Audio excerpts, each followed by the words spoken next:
Is it a good thing or a bad thing that it's becoming harder, maybe impossible, to encapsulate information in discrete units and sell them? The simplistic answer, the answer that you get from Hollywood and the recording industry, is it's a disaster. This is not a film about piracy. The recording industry's been freaked out. The movie industry's been freaked out. The suits don't know how to think about this. This is not a film about sharing files. They put a lot of money into making those movies, making that music, so they want to get something back. But the way they're trying to stop the copying now, it's definitely not working. It's a film that explores massive changes in the way we produce, distribute, and consume media. Ever since Napster, the music industry has been trying to kill file sharing. Right? You know, Napster was this huge global party of, everybody suddenly had access to the largest music library in the world. And what did they do? Well, they went after Napster and they shut it down. Napster, Aimster, Audio Galaxy, Grokster, iMesh, Kazaa, all of these companies were sued. And in the end, essentially, the entertainment industry succeeded in driving that technology out of the mainstream commercial field. The industry's turned to suing individuals, hundreds of individuals, ultimately thousands, now tens of thousands of individuals, for downloading music without permission. Existing players are trying to make certain things happen that, in retrospect, will seem kind of barbaric. If you're talking about the distribution of cultural material, of music and cinema, well, there is a long history of whatever the incumbent industry happens to be, resisting whatever new technology provides. Cable television in the 70s was viewed really as a pirate medium.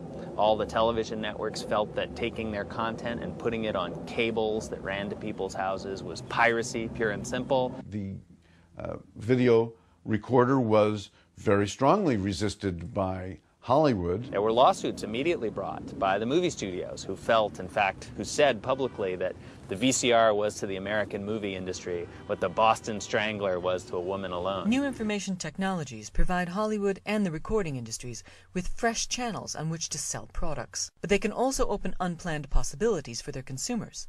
The sheet music people resisted the recordings. The first MP3 player by Diamond Rio, sort of the initial company long before the iPod, they were met with a lawsuit. The possibilities suggested by peer-to-peer technologies have prompted the entertainment industries to react in an unprecedented way. Traditionally, copyright infringement has just been a civil matter. If a copyright owner catches you doing something wrong, they can sue you and force you to pay them money. Criminal infringement liability, the ability to prosecute you and throw you in jail, has been reserved for circumstances of commercial piracy. Circumstances where, someone has made 500 copies, is selling them on the street as a competition for the real thing. Well, in recent years, copyright owners have not been satisfied with that.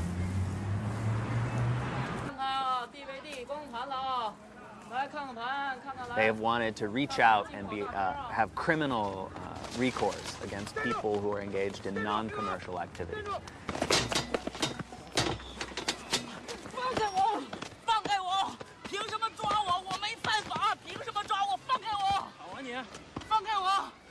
We recognize and we know that we will never stop piracy, never. We just have to try to make it as difficult and as tedious as possible, and we have to let people know there are consequences if they're caught. What they've sought to do is sue a few people punish them severely enough that they can essentially intimidate a large number of other people. It's really as though they decided to intimidate the village, they would just chop off the heads of a few villagers, mount those heads on pikes as a warning to everyone else. The fact that the DVD writer is the new weapon of mass destruction in the world is primarily for the fact that a $50 billion film can be reproduced at the cost of, let's see, 10 or 15 cents. There is a fantastic quote by Mark Getty, who is the owner of Getty Images, which is a huge corporate image database, and he's one of the largest intellectual proprietors in the world. He once said, intellectual property is the oil of the 21st century. It's a fantastic quote. You can condense it to one word, that is war. He declared war with that, saying, we will fight for this stuff, these completely hallucinatory rights to images, ideas, texts, thoughts, inventions, just as we're fighting now for access to natural resources. He declared war. Strange kind of war. I would take it serious, but it's ridiculous and serious at the same time. This is not the first war that has been fought over the production, reproduction, and distribution of information. People like to see the contemporary and the digital era as some kind of a unique break. And I think the important point to make here is not to see it as a unique break, but really to see it as a moment which accelerates things that have already happened in the past. Before the arrival of the printing press in Europe in the 1500s, information was highly scarce and relatively easy to control. For thousands of years, the scribal culture really handpicked the people who were given this code to transmit knowledge across time and space. It's an economy of scarcity that you're dealing with. People are starved, in a sense, for more books. There are images from the 16th century of books that were chained and had to be guarded by armed guards outside a heavy, heavy door, because it is very, very dangerous for people to have access to that. Print brought with it a new abundance of information, threatening the control over ideas that had come with scarcity. Daniel Defoe tells of Gutenberg's partner Johann Fust arriving in 15th century Paris with a wagon load of printed Bibles. When the Bibles were examined and the exact similarity of each book was discovered, the Parisians set upon Fust, accusing him of black magic. About to change everything, this new communications technology was seen as the unholy work of the devil.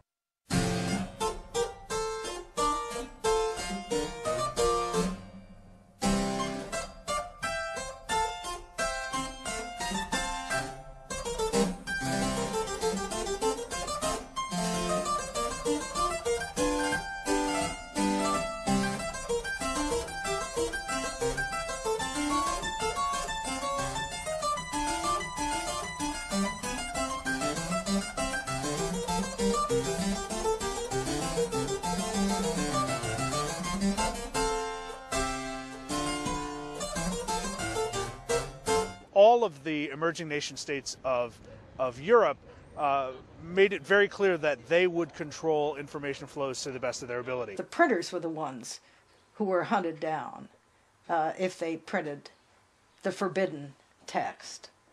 So more than we think of persecuting the authors, but it was really the printers who suffered most. As print technology developed in Europe and America, its pivotal social role became clear.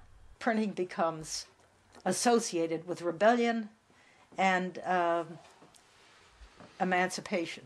There's the governor of Virginia, Governor Berkeley, who wrote to his overseers in England in the 17th century saying, "Thank God we have no printing in Virginia, and we shall never have it as long as I'm governor." This was a reaction to the English Civil War and the pamphlet wars, and they were called paper bullets in that period. The basic idea of censorship in 18th century France is the concept of privilege or private law.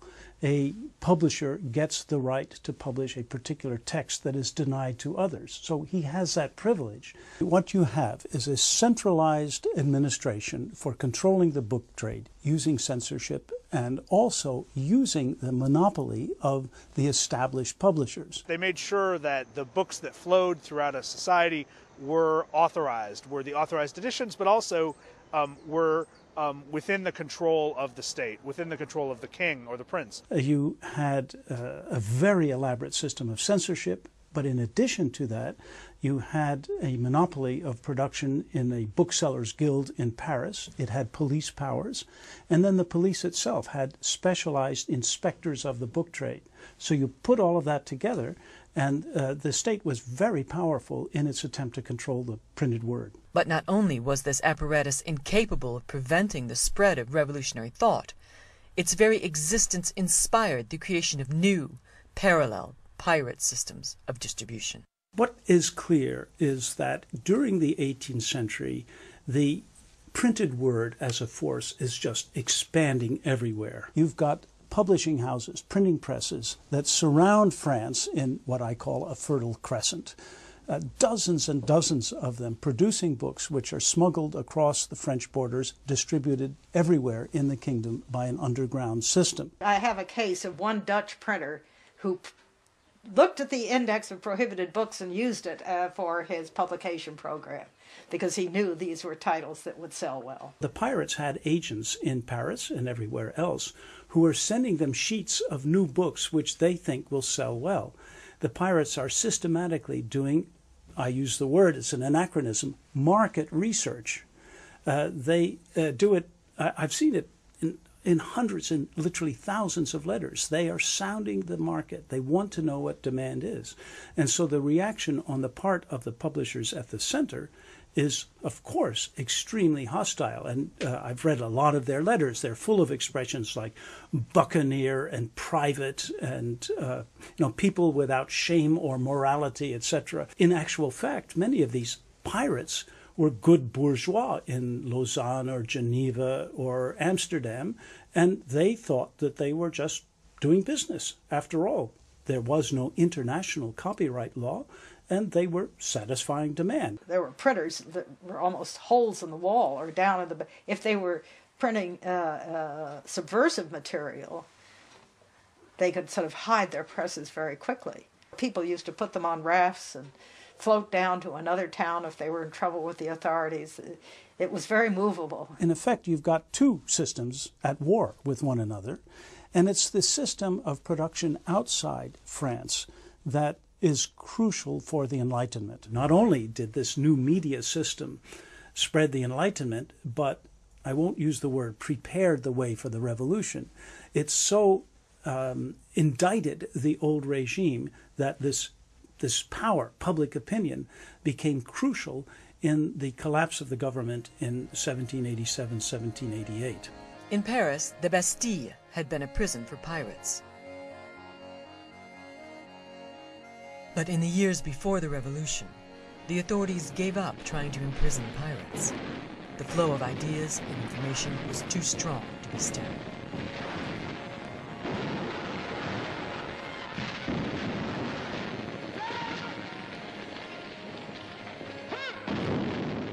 And I think that's the dramatic change that was affected by the printing revolution, where all of a sudden the emergence of a new reading public, the emergence of an undisciplined reading public, which were not subject to the same norms of reading or the same norms of our relation to knowledge as it was in the past, was the dramatic shift. The fundamental urge to copy has nothing to do with technology.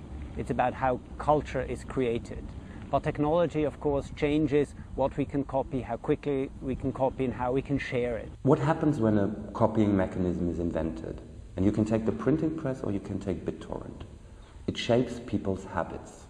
It gives people completely new ideas how they could work together, how they could share, what they could relate to, what their lives could be. There's no way that an absolutist political system can totally suppress the spread of information.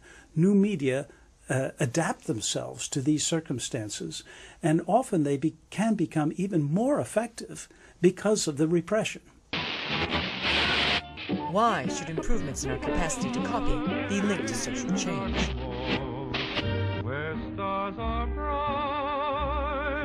Because communicating, so fundamental to what we do in the world, is itself an act of copying. The one technique that brought us to where we are is copying. Sharing is at the heart of, in some senses, existence. Communication, the need to talk to someone, is an act of sharing. The need to listen to someone is an act of sharing. Why do we share culture? Why do we share language? Because we imitate each other. This is how we learn to speak. This is how a baby learns. This is how new things come into society and spread through society. Basically, what keeps us together is that we copy from each other. When the spoken word was our only means of communication, we traveled far and wide to deliver it to others. Later, as we began to communicate in written form, armies of scribes multiplied our ideas. Our urge to communicate is so strong that we have always pushed the tools available to us to the limit, then gone beyond them, creating new technologies that reproduce our ideas on previously unimaginable scales.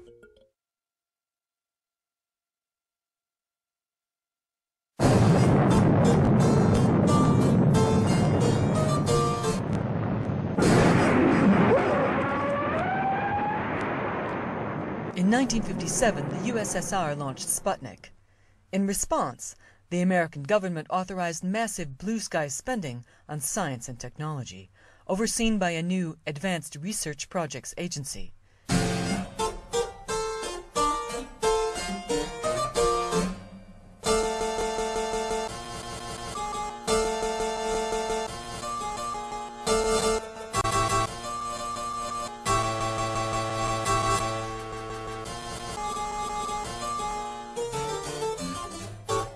It was ARPA, developing the ideas of visionary computer scientist Joseph Licklider, that came up with the concept of networking computers. It's been hard to share information for years. The printing press, of course, was the great step into sharing information, and we have been needing for a long time some better way to distribute information than to carry it about. The print on paper form is embarrassing because in order to distribute it, you've got to move the paper around, and lots of paper gets to be bulky and heavy and expensive to move about. The ARPANET was designed to allow scientists to share computer resources in order to improve innovation. To make this vision work, ARPANET had to allow each machine on the network to reproduce and relay the information sent by any other. A network in which peers shared resources equally was part of a massive shift from the corporate and commercial communication systems of the past, in which messages radiated from a central point or down through a hierarchy. There was no center, and no machine was more important than another.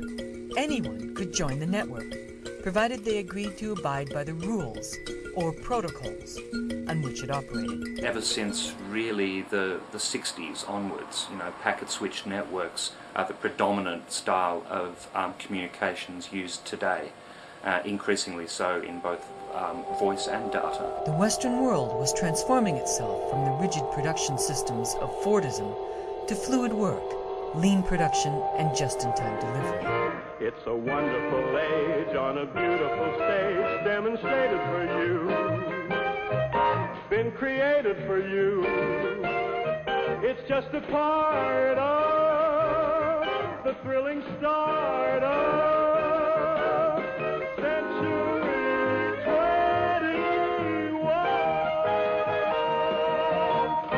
a post-centralized, friction-free economy needed a communications system just like this. We didn't build in the 1970s networks of hierarchs. The computers that existed in the world were all multi-million-dollar machines, and they basically interrelated to one another in very equal ways. One of the really important characteristics of the internet is that it's extremely decentralized, and that the services on the internet are invented and operated by other network users. You know, the network is built so that there's nobody in charge, that everybody has control over their own communications. In relying on the internet, society was bringing into its very center a machine whose primary function was the reproduction and distribution of information. It's an inherent function of the networks that we use today that this data is stored and copied, stored and copied. Normally transient, normally very fast, in milliseconds, microseconds. Specialized pieces of equipment such as switches, routers, hubs, etc. do this all in the blink of an eye. But it's the way networks work. What ARPA's engineers had produced was the blueprint for a massive copying machine without master, which would grow at a fantastic rate into today's internet. So this entire area is bristling with information transfer of one type or another. For instance, the local council, Tower Hamlets and Hackney, we're sort of on the border here, have some of the surveillance traffic and security cameras linked via wireless networks themselves. The spectrum environment is getting very dirty or noisy.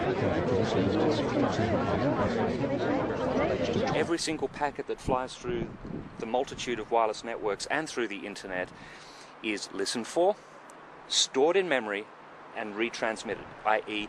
it's copied from one what's called network segment to the next. Now, our media environment now, our media ecosphere now is so broad, so large, that you cannot contain information very easily anymore. You cannot stop or censor information or stop the transmission once it's out there. It's like water through your hands. It's like trying to stop a dam from bursting. I would say right now we are likely in range of wireless microwave radio transmissions that are most likely breaching some sort of copyright law right at this moment.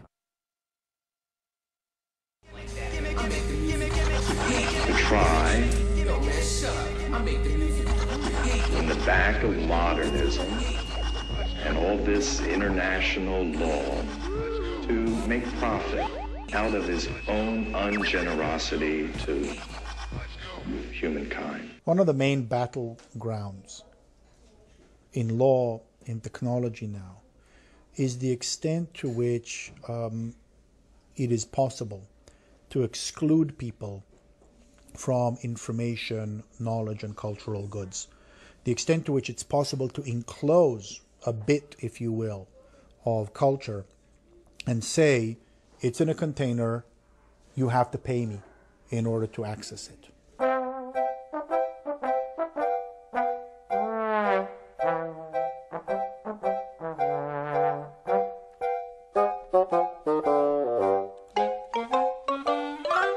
You can make something property if you can build a fence for it. You can enclose something if you can build a wall around it. In the American West, the rangeland was free and all could graze it because it was too expensive to fence it.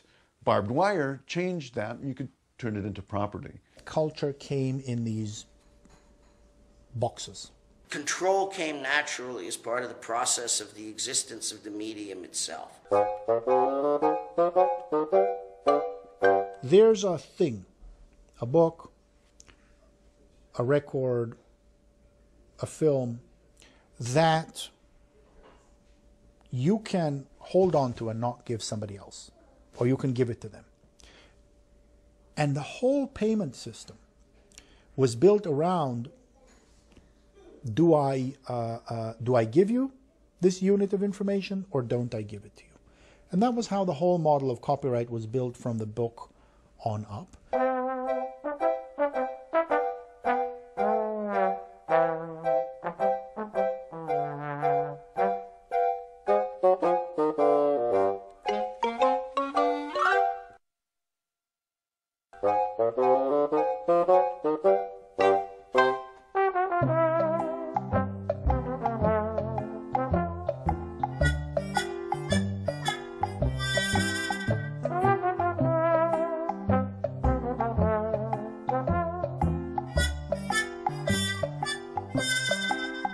What used to be property, music, cinema, now becomes very, very easy to transmit across barriers. We have today the ability to make copies and distribute copies inexpensively. If one copy leaks out on the internet, very rapidly it's available to everyone.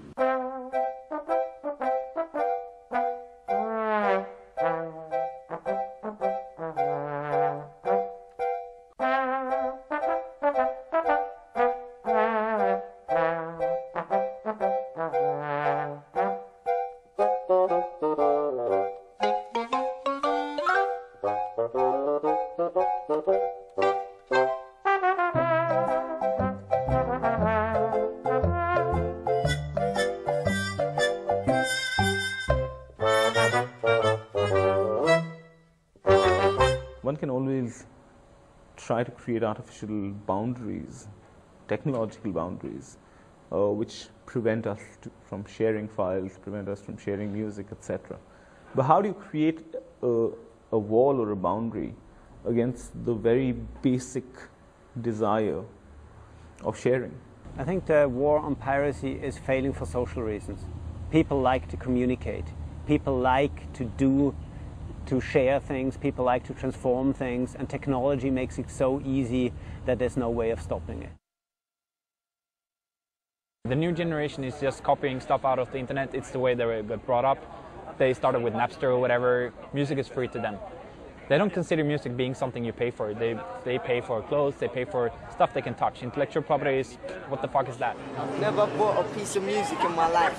We don't think it's illegal because everyone's doing it. We can't really be blamed for just downloading something that's already on the internet. Yeah, people think it's legal because it's like copying like without the copyright or something. If it's a crime, why put it on there? So whether you're using a sort of long lost peer-to-peer system like the original Napster, or you're using Nutella, or you're using BitTorrent, the principle here is that you are actually engaging in internet communication as it was originally designed. You are able to serve content as well as consume. Especially after the Napster lawsuit, we saw an emergence of a lot of more decentralized file sharing services. Computer programs that people could run on their own computers that would make them part of the network without having any one place where there's a master list or a master coordination. What this means is that, in fighting file sharing, the entertainment industry is fighting the fundamental structure of the internet. Short of redesigning and re-engineering either the internet or the devices we use to interact with the internet, there's nothing that Hollywood or Washington or Brussels or Geneva can do anything about. They shattered Napster into millions of little pieces spread across computers all around the globe.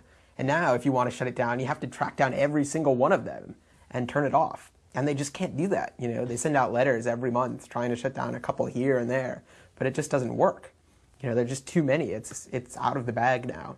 Once it's that far distributed, it's really going to be hopeless. You can sue people forever. You can sue a handful of college students, university students in the United States. You can sue the investors of Napster, in Napster. You can sue the company that provided the software for Kazaa, but it doesn't shut anything down. We recognize and we know that we will never stop piracy. Kazaa lost a big case in the United States in the Supreme Court. Kazaa and Grokster and a set of other companies. So those companies no longer operate, but the network still works. In other words, the interface is still installed on millions of computers and people still use them. Never stop piracy. The music industry, if they want to stop file sharing, there's no central computer for them to go to and shut it down. They have to go all the way to the ends of every wire. They have to snip all the cords across the globe. So when the Pirate Bay got shut down last year and during the raid, Amsterdam Information Exchange, AMSIX, reported that 35% of all the European internet traffic just vanished in a couple of hours. The files have been shared. There's no way back. You can't. It's not about shutting down BitTorrent. It would be about confiscating everyone's hard drives. The files are out there. They have been downloaded. They're down. There's no up anymore. They're all down. Never, never, never. You know, there's nobody you can go to and say, shut down the file sharing. The internet's just not built that way. We're surrounded by images. Every day, everywhere. There's nothing you can do about it. But the problem with these images is that they're not yours. People's lives are determined by images that they have no rights to whatsoever. And let's say it's a very unfortunate situation. There's this work of mine that people have described as a series of unattainable women. In fact, it's a series of unattainable images. The one last mission of cinema is to make sure that images are not seen. That's why we have DRM, copy protection, rights management, region coding, all that stuff. But if an image is seen, then it tells you one thing. It's not your image, it's their image. It's none of your business. Don't copy it, don't modify it, just forget about it. You can't just say, hey, it's just the movies. It is reality. It's a very specific reality of properties. Radio, television, newspapers, film. At the heart of all of them, there is a very clear distinction between the producer and the consumer. And the idea is a very, very static one, that here is a technology that allows me to communicate to you, but it's not really a conversation that one has in mind. It used to be if you had a radio station or television station or a printing press, you could broadcast your views to a very large number of people at quite a bit of expense, and a fairly small percentage of the population was able to do that. The materials were produced by some set of professional commercial producers who then controlled the experience and located individuals at the passive receiving end of the cultural conversation. I'm John Wayne. We believe in many things, but I'm John Wayne. If you wanted to change the way the television broadcast network works, good luck. You're going to have to get the majority of the shareholders to agree with you, or you're going to have to replace some very expensive equipment. In the world of that universe where you needed to get distribution, there were gatekeepers that stood in your way. I know that there's gatekeepers out there at every level, by the way. Certainly production, funding, exhibition, they can get fucked as far as I'm concerned. You would need to satisfy the lawyer for the network or the lawyer for the television station or radio station that what you've done is legal and cleared and permissions have been obtained and probably insurance has been obtained before you could get into the channels of mass media communication. The number of people who could actively speak was relatively small, and they were organized around one of the only two models we had in the industrial period to collect enough physical capital necessary to communicate, either the state or the market, usually based on advertising. This is the question that faces us today. If the battle against sharing is already lost, and media is no longer a commodity, how will society change? Those whose permission was required are resisting this transition, because control is a good thing to get if you can get it. The control that used to reside in the very making of the artifacts is up for grabs. Should we expect changes as massive as those of the printing press? There's plenty of people who are watching the worst kind of soap opera right now, over the planet, and I can't save them, as hard as I tried, I can't save them. But do we need saving? Will there still be a mass-produced and mass-oriented media from which to save us? Music didn't begin with the phonograph, and it won't end with the peer-to-peer network. Chipmunk, Circular, Fucky, Ice Kid, Little D, SQB, we up K, we up Suits all day long, it's nothing, we up Just, we up Nats, everyone. Alright, listen. And I couldn't give a shit if you're older. This young one's way older. Give me 10 years, then I'ma be known as a veteran older. I swear down, will stay colder. So don't try and tell me you're older. You can be older, I'll be more music. Mixtape promos, everything's out there. So don't try and tell me I don't do this. The panic of the movie industry and the music industry is that people could actually start to produce, and that file-sharing networks, file-sharing technology enables them to produce stuff. I do this, I'm colder, better than most that are older. I take out any that are younger. Listen me, you dumb, you're an idiot. You'll never get this chip off your shoulder. This kid's colder than you were when you were this age. A whole Europe will test with this page. Please don't play. Wiley Gunn said that playtime's over. Playtime's over. Playtime's over. Since year 6 I've been a playground soldier. Them days were Liverpool and Liverpool G, but now everything is colder. Now it's content flows and everything. Mixtape promos, everything. Won't you name your favorite MC? I write the 60, make him look like anything. People have lamented much the death of the author. What we're witnessing now is far beyond. It's the becoming producer of former consumers. And that suggests a new economic model for society. Why? Because I'm going on show. I'm with fast, you're going on show. Like your TV out for the ratings, but my TV out for the dough. In the air, that show. Hey, what we're going on show? So you put man, pay me a bill, no less. I've got the right to run down the show. No. It is not so much the fact that the Phantom Menace is downloaded 500 times or 600 times, etc. Yeah, of course, there is, an imaginary specter of economic loss that informs that. But the real battle or the real threat lies in a shift in the ways that we think of the possibilities of ourselves as creators and not merely as consumers.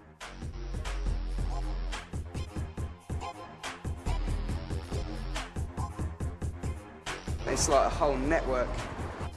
This is a song that I've given out, and I've let people download it, and they can download it, do what they want. I've made a blog about it saying, oh look, DJs, you can play this where you want. Like, there's this guy in Brooklyn, and he's just done a remix of it, just like, it's totally different to what I thought, but he's just this guy from Brooklyn, and I really respect that in him, that he came back to me and he said, look, and it's going on his mix album. One of the things that intrigues me tremendously about the proliferation of material that's out there in the world for people to grab is the potential creation of millions of new authors. Thanks to the internet, thanks to digital technologies, the gatekeepers have really been removed. People can take more of their cultural environment, make it their own, use it as found materials to put together their own expressions, do their own research, create their own communications, create their own communities when they need collaboration with others. Rather than relying on a limited set of existing institutions or on a set of materials that they're not allowed to use, without going and asking, please, may I use this? Please, may I create? Basically, in terms of samples, not many people go out of their way to clear samples. Then right about now, like, I've got the things on the Fruity Slicer, like it's on different keys, so it's just different parts of the sample. Like it's just some Turkish tune I don't even know who's by. Like it's just some random sample.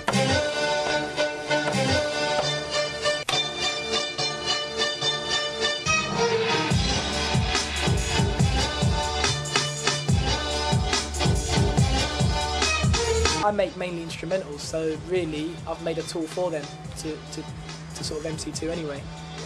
It's good that people are ruthless enough to use another person's tune and record themselves like spitting bars over it. Look, I'm taking over now, been in the game since 2-3 October now. I'm fucking it up, listen to over now. I'm setting the pace, how you gonna slow me down? Look, it's over clown, I got the skippiest flows in town. Plus, you niggas can't fuck with my wordplay, I switch it back, DJ, bring it back, why? Sometimes you get the big artists freestyle on your stuff and just sort of put it out there on their CDs and you don't even know about it. We live in this world in which absolute abundance of information is an everyday fact for a lot of us. And this means we have a certain attitude towards the idea of information as property. It's like you've heard. Sharing it is in our blood. So the struggle to hold on to knowledge and creativity as a commodity, by force, it's going to be met by our strong urge to share, copy, and cooperate. Kids, if they sample my music to make the proper music, that'll be another good thing as well. I would like that as well. I want them to do that. Like, if I made an old tune, take a bit from it, drop something over it, and make it music, make it big. If you can do that, do that. When you put primary materials in the hands of ordinary citizens, really interesting things can happen. I ain't no musician, like I just know how to like make things sound good. I want to make people realize their own value. I want them to realize that they are the masters of their own content, that they create something, they can share it. If someone else created something, they can contribute, they can help, they can get it and use it the way it's supposed to be. So it's a terrorism of the mind that actually sustains concepts like intellectual property. It's a terrorism that's grounded on an idea of a brutal repression of that which is actually possible. If everything is juicy generated, it also means that you have to create something in order to be part of the society. I think one of the things that we are seeing coming out is a culture where things are produced because people care about it and not necessarily because they hope other people will buy it. So what we will see is things made by the people for themselves. I don't think I know a person who just listens to it and doesn't try and get involved in some way by producing or something. You know, all of these things that are taking the copyright industry totally by surprise, and they're scrambling with and not able to deal with, you know, for the next generation. It's just part of the media landscape. They're natives. They're natives in that media landscape, absolutely. And they're not alone. I think of myself as a pirate. We're pirates. Yeah, pirates. I'm a pirate. I'm a pirate. I'm proud because I get my music free, so it's alright. I'm proud. I think we need to have a broad conversation. That's probably going to be an international conversation where people who make things and people who use things, I'm talking about cultural works, sit together and think about what kinds of rules best serve these interests. I don't know that we're going to agree, but I think we need to ask a little bit more about utopia. We need to really figure out what kind of a world we'd like to live in and then try to craft regulations to match that. Being reactive doesn't cut it. The future isn't clear for sure, but that's why we're here. We're trying to form the future. We're trying to make it the way we want it, but obviously most people want it to be. And that's why we're doing this. Let's build a world that we're actually going to be proud of, not just a profitable world for a few very large media companies. Making money is not the point with culture or media. Making something is the point with media, and I don't think that people will stop making music, stop making movies, stop taking cool photographs, whatever. Although it's difficult to believe it now, we can do without the entertainment industries. We'll find new ways to get the stuff we want made. We want a world in which we can share, work together, and find new ways to support each other while we're doing it. This is the world we're trying to bring into being. A force like this, a power like this, zillions of people connected, sharing data, sharing their work, sharing the work of others. This situation is unprecedented in human history, and it is a force that will not be stopped. People always ask us, who are the League of Noble Peers? And we tell them, you are, I am, even your bank manager is. That's why I'm a vague blur. It's kind of like, insert yourself here. Because we all produce information now. We all reproduce information. We all distribute it. We can't stop ourselves. It's like breathing, we'll do it as long as we're alive, and when we stop doing it, we'll be dead.